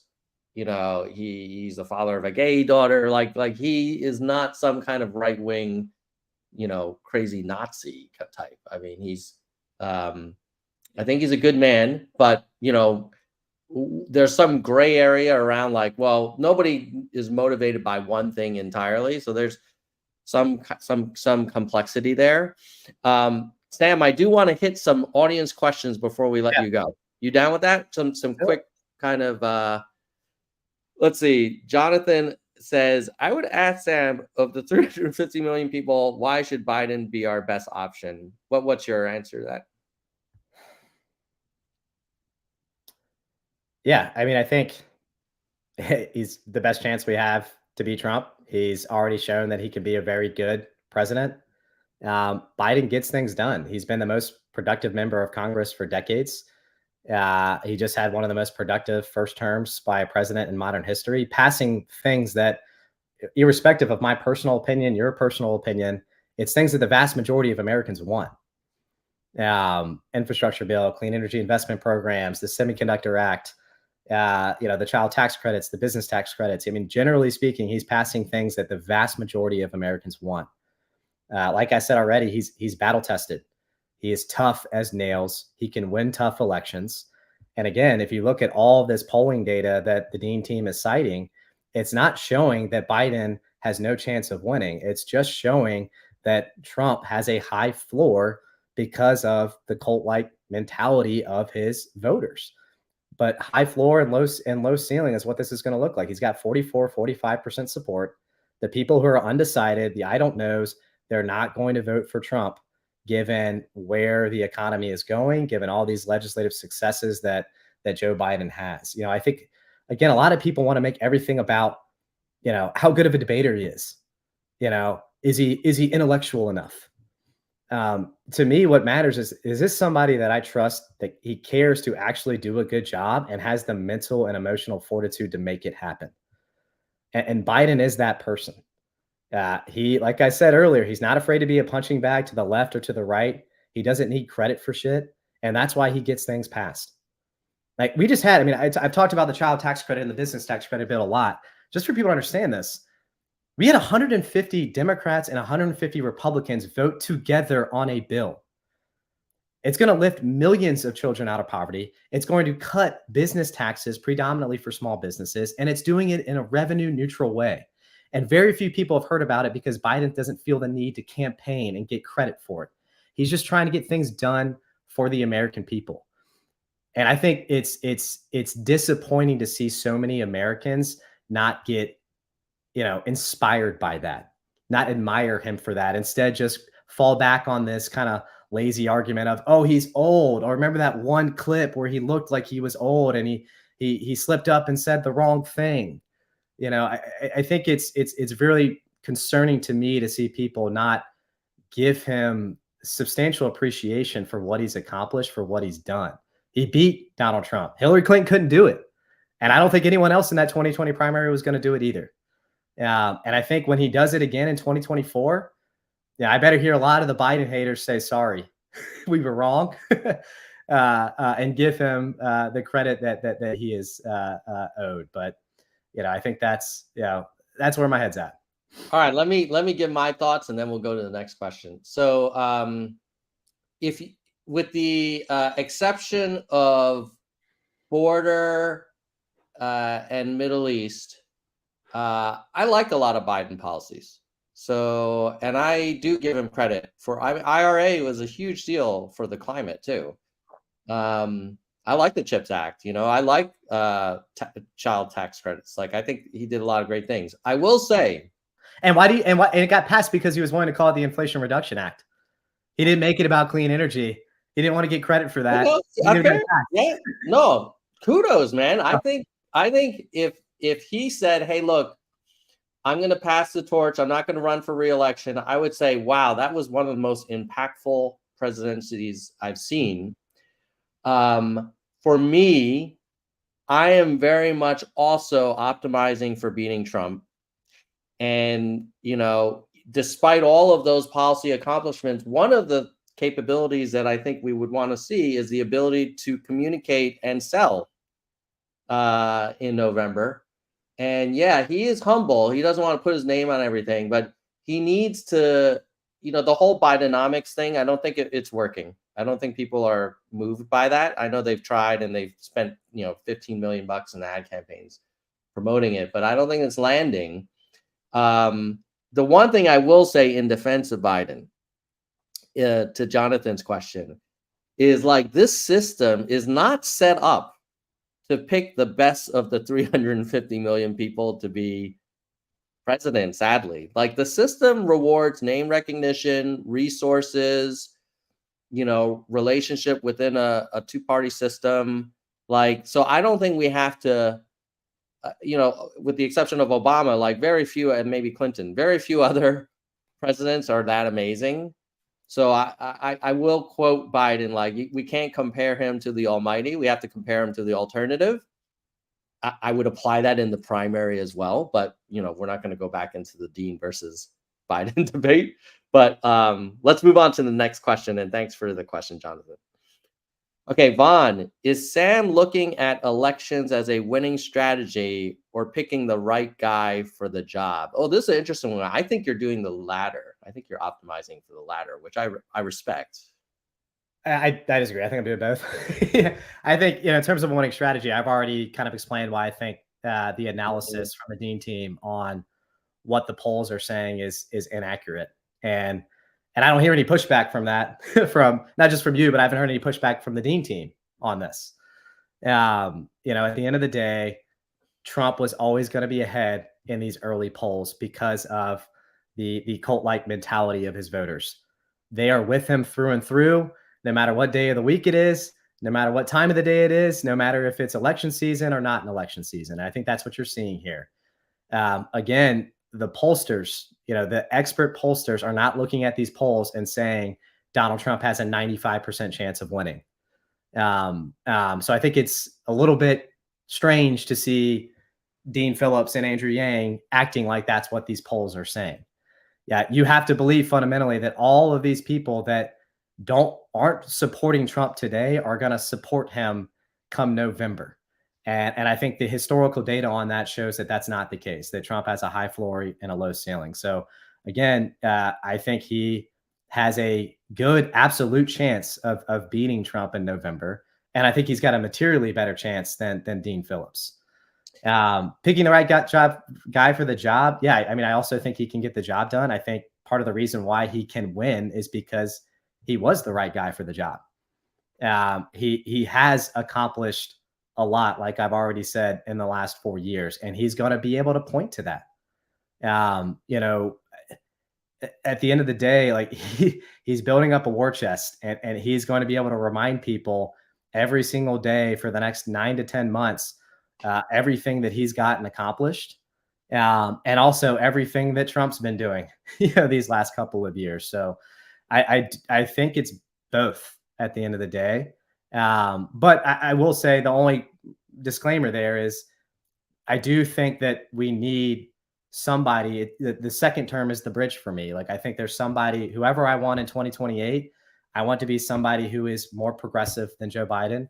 I want somebody who is going to be better capable of talking about social issues than Joe Biden is. So I don't view Joe Biden as the future of the party, but I do think he's the right guy for the job today.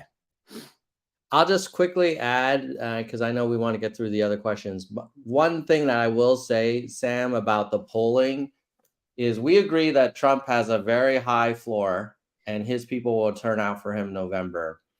I am not saying that the rest of the country is somehow going to go for Trump. I think Trump has what he has. I do think the 45,000 people in Arizona, Wisconsin, Georgia that basically decided the election last time, there is a chance that a similar group will not vote for Trump, but will just say, you know what, I'm going to go for RFK Jr. or West or Stein, or I'm just going to stay home, turn off the TV because the economy I felt was better under Trump. not me, like the voter might say this.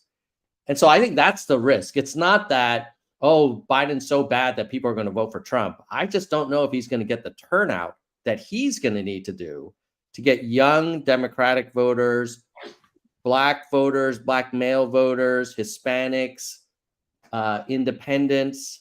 They need to come out the way they did in 2020. And, I hope you said, like, hey, look, if Biden wins, like, people, these Biden haters should apologize. I will be the first to say, Sam, I'm so glad you were right. And thank God, like, we didn't get another 4 years of Trump. But I don't think the polls right now suggest like this is going to be easy for Biden. And the fact that they are so close, despite the fact that Trump is such a deplorable individual, and to your point, Biden has had a lot of policy wins, that concerns me that he isn't ahead of Trump in every poll right now.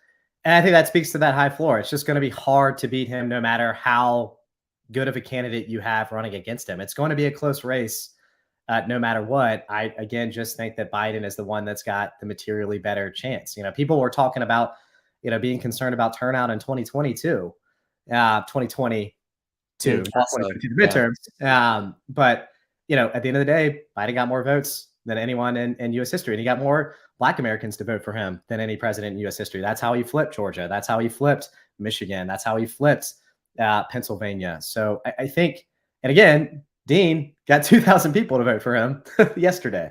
So I think there's just no evidence that Dean is the guy who's going to be able to do this better than Biden. But yeah, I'm not saying that Biden's got an 80% chance of winning.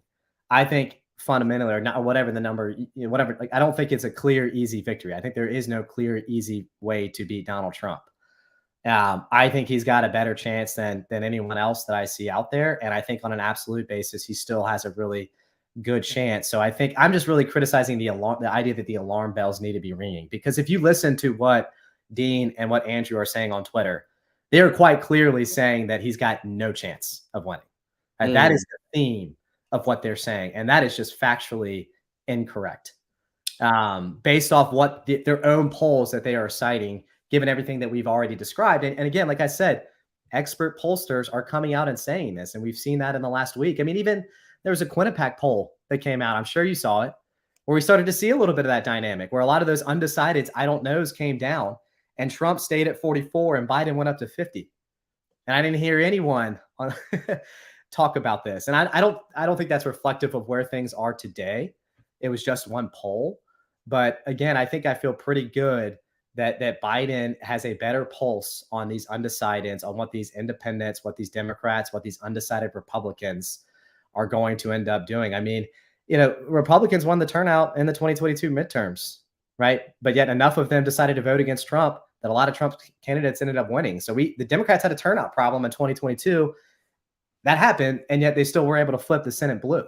They lost some seats in the House, but again, I think even with mediocre turnout, I still think there's a path to Biden winning. All right. One last remark on this before we go to the next question. These are the current average of betting markets, like as a predictor. And, you were talking about pundits. So a lot of the private betting markets and they tend to be pretty accurate, like are saying it's a coin flip for Trump being president.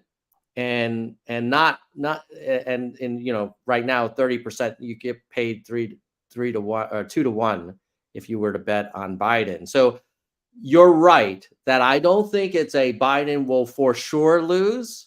That is too extreme. He won't for sure lose. Like, we'll do everything we can if he's a nominee to get him elected. But I also don't think it's don't worry, you're being alarmed for no reason. He's got this in the bag. It's probably somewhere in between. Yeah, that's where I'm at. That's exactly where I'm at. Yeah.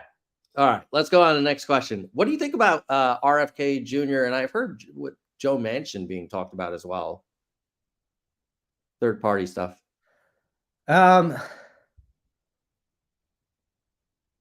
I think so. Yeah. I think, we'll see. I haven't paid enough attention to RFK Jr., frankly, but, from what I've seen, a lot of his support comes from people who are not Biden supporters who were not Biden supporters in 2020.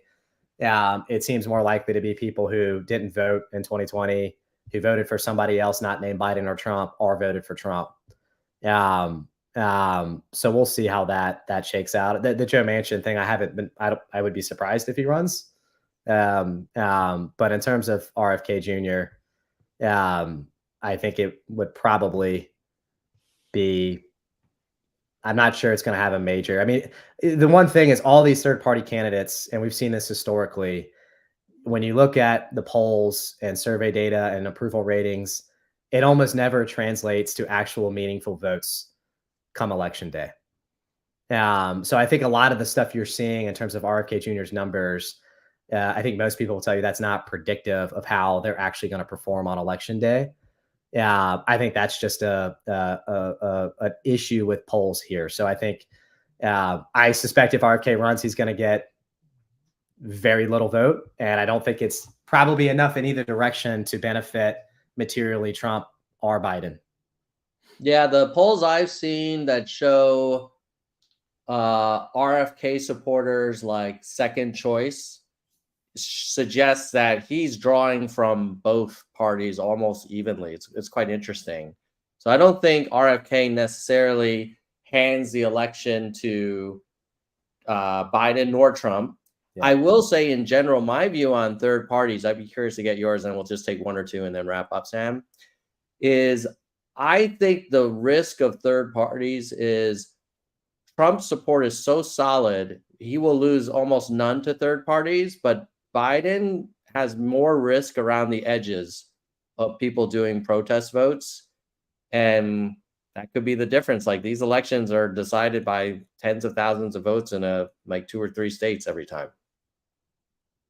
Are you worried? I'm not thrilled with Cornel West and Jill Stein and I'd rather know them, Ron. Yeah. I think it's, it's more of just the uncertainty. I don't know if I have a really, I don't feel strongly. I don't think I have enough data points, enough evidence to feel really strongly it's going to be a net positive or negative for either party. I just don't want to introduce any more uncertainty.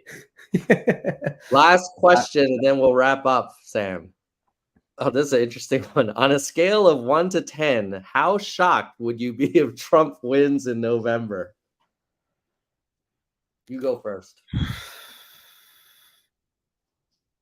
3, 4. I mean, I think it's a little bit of a different question than what do you think his odds are?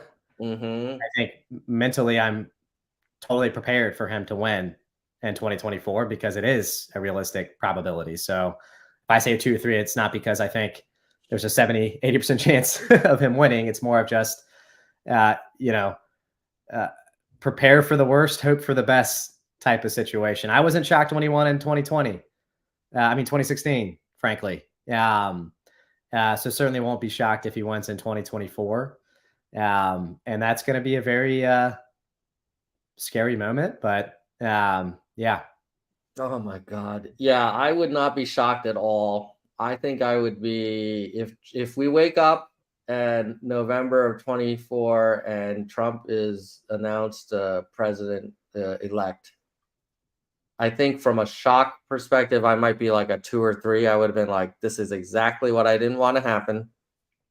And all those Phillips haters should apologize. But yeah, I would not be shocked, and I'd be freaking really worried about the Trump second administration. I don't think his cabinet are going to have people like Mattis or Tillerson or Kelly. I think it's going to be like a kangaroo cabinet, and it'll be a freaking circus. And he will not. And I think there will be new crises that we don't know about that happen either internationally or domestically. And I don't think he's going to run it. I think he'll run it like he did COVID, which was like a complete chaotic mess. Yeah, I would not be shocked. I hope that doesn't happen. But to wrap up, I want to thank you, Sam, for taking the time to do a few things. One is to come on and talk through these things in a really cordial way. I also appreciate that you are not casting aspersions on Dean Phillips supporters. I think you acknowledge that a lot of people can support Dean for the right reasons. Like, we may disagree on how we got to our conclusions, but I would encourage other Biden supporters to know that, hey, when you stomp on another candidate's supporters and call them, treasonous or traitors or, fake Democrats, like, that is not an endearing thing for November either. I of course will do whatever's best for the country, and which means that if Biden's the nominee, I'll support him no matter what people say about me. But let's see if everyone else can watch how Sam and I tried to have a cordial conversation. We disagree on a lot of things, but it's okay. Like, this is democracy, and this is how it should work. And so, thank you for spending the time on your weekend, Sam. And I hope people find this conversation useful. Yeah, no, thanks for having me on. I think you're absolutely right. That I from the beginning thought that the criticism should be directed towards Dean. If you have an issue with Dean, voice those issues to Dean directly. And look, even some Trump supporters, particularly back in 2016, there are a lot of people that have been ignored by various presidents for a long time. And, I thought Trump won the election in that debate against Hillary when she refused to talk to rural white voters. And look, Trump doesn't care about rural white voters at all. He doesn't. He's absolutely capitalizing, but they have real reason to be upset, and I think, and concerned and frustrated. And I think Dean supporters, are in that same camp. They have the right reasons to be concerned and concerned and about what's going to happen in 2024.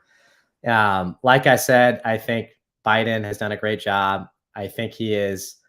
I will continue to say this. I know I'm going to get so much heat for this. I've gotten heat for it. I think he's mentally fit to serve. I really do. I think he's been a great president. I think he's going to win in 2024. I think if he doesn't win, we all got to come together and do what we can to protect democracy, and not let what happens here cause ruptures and division between us. But thanks for having me on, and it'll be exciting to see what unfolds in these primaries the next couple months. Yes, sir. We'll have to have you back on the show. It was such an engaging. People are in the live chat really appreciating you coming on. So would love to have you back. Maybe we could talk after Super Tuesday and talk about rallying behind whoever we think is best for the country. Have a great rest of your weekend and take care, buddy. Yep. Take care, Tom. Thanks, everyone. Thanks, Sam. All right. What a great conversation. So different. Hey, at Elon, so different than the type of dialogue we see on Twitter. I'm a big fan of like the live back and forth. I feel like people posting like animated GIFs that are like memes and shit on Twitter as a way of debating and mocking people and casting aspersions on supporters of candidates and making it like an ad hominem attack is very much prevalent on political Twitter, and it's harder to do in live conversations because you start to realize like, hey, this is another human who has positive intent, and we just disagree on stuff. Like, let's be curious about how we came up with these conclusions. And so did I change my mind? Did Sam change my mind on Dean? Did I change Sam's mind on Biden? Probably not in terms of where we're going to support for the next few months. But I do understand why folks like Sam have concerns about Dean in a way that I didn't have that understanding before this conversation. And I hope Sam feels like, okay, yeah, there's some arguments for Dean or some rationale for Dean that is different than maybe what he had been exposed to, or some nuances. So that's a win for democracy and for this process. So it's cool that we were able to participate in that together. So thanks again. And I will have actually I have a few other Biden supporters that I basically put out an open call for anyone who supports Biden and is very anti-Dean, like, come on to Nerds for Humanity, let's talk it through. Maybe not surprisingly, most people who were so like all caps, lots of meme war stuff said, no, I don't want to talk live about this or whatever. But some did. And so they're going to come on to the show. There might be some self-selection bias. I have a feeling the people that said yes are going to be the more cordial people, and maybe that's okay. But it would be nice to talk to some of the screamers to just kind of be like, oh, wow, like, walk me through your rationale here. So at any rate, stay tuned for that. I'm also going to be doing a panel. It's not a debate, but I've invited all of the candidates for the 16th District of California, running in a district that had been unopposed for 30 years, like the incumbent had been there for 30 years. So she just retired, so it's an open field now. And so I've invited all of them, including the Republican candidate, to come on. We'll see. I think I have one RSVP, so that's great. So we'll definitely do it. But yeah, we'll keep trying to have good conversations. If you found this helpful, don't forget to like, share, subscribe, and then comment. All of that kind of stuff helps more people discover the conversation that Sam and I just had. And then if you really want to support the channel even more, you can become a channel member. And I want to take a minute to thank those channel members right now. And I know this has been a long stream, so I'm gonna shout out the names of our top 3 tiers of members, and then I'll show the names of the verified nerds, which is the kind of entry level. All right, and then we'll see the chat room, see if there's any other comments I can highlight, and then we'll wrap up. Okay, so at the highest level, we have the senior VP, which is Soldier One. Thank you, Soldier One, highest supporter of Nerds for Humanity. VP, we have Kristen Slevin and Bike. Kristen's at 49 months of support. Amazing. Hardcore, we have Gene, David, DK, Jackalego, Mr. History, Mona, Vaughn, Yang, Dean, Galessa, John, Dana, Jason, Daniel, Mickey, Yoda, and Unkiyu. And now I'm going to flash the names of the verified nerds. I'm going to kind of scroll through here. Thank you to all of you verified nerds. Only $1.99 a month. Less than a shot of espresso, and it basically helps pay for streaming software and podcast hosting fees. Oh, Steve reminded me about the music. Ah, golly, it's been such a long stream. Here we go. There we go. So that's our closing music. So we'll close out with final thoughts. Number one, I love the fact that we're able to have this conversation. Number two, I remain concerned about Biden, but let's see how Biden does in the next few months. And, Super Tuesday is not too far away.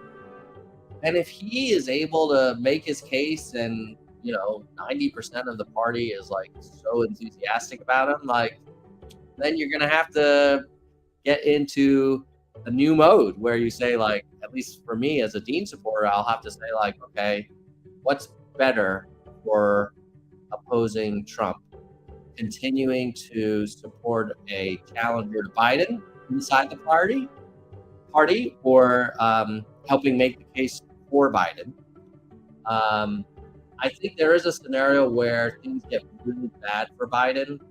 He commits some unforced errors, or there's some new crisis that doesn't handle well, in which case having Phillips as a plan B, I love, because I think he's a great plan B. And sometimes situations occur where your plan B becomes your plan A. So with that, I'm going to say goodbye, nerds. Thanks for sticking with me in the live stream. For all of you guys who went through the whole thing, and if you're seeing this on replay, like and comment. See you guys later. Bye, nerds.